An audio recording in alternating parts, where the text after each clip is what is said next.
SDPI கட்சி 17ஆம் ஆண்டு துவக்க தினத்தை முன்னிட்டு கோவையில் பல்வேறு நிகழ்ச்சிகள் நடைபெற்றன.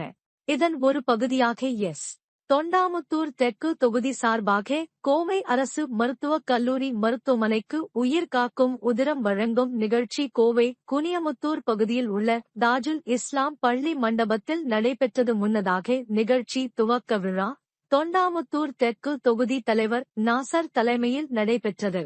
இதில் சிறப்பு விருந்தினராக அரசு மருத்துவக் கல்லூரி மருத்துவமனை டீன் டாக்டர் நிர்மலா கலந்து கொண்டு இரத்த தான முகாமை துவக்கி வைத்தார். இந்நிகழ்ச்சியில் கௌரவ விருந்தினர்களாக எஸ்டிபிஐ கட்சி கோவை மத்திய மாவட்ட தலைவர் முகமது இசாக், குனியமுத்தூர் தாஜுல் இஸ்லாம் சுன்னத் ஹனஃபி ஜமாத் தலைவர் ஹாஜி முகமது இப்ராஹிம், சுண்ணாம்பு காளவாய் தீனுல் இஸ்லாம் ஷாபியா சுன்னத் ஹனபி ஜமாத் தலைவர் அசரப் அலி ஆகியோர் கலந்து கொண்டனர். இரத்த தான முகாமில் கட்சி நிர்வாகிகள், உறுப்பினர்கள், பொதுமக்கள் என பலர் கலந்து கொண்டு இரத்த தானம் வழங்கினர்.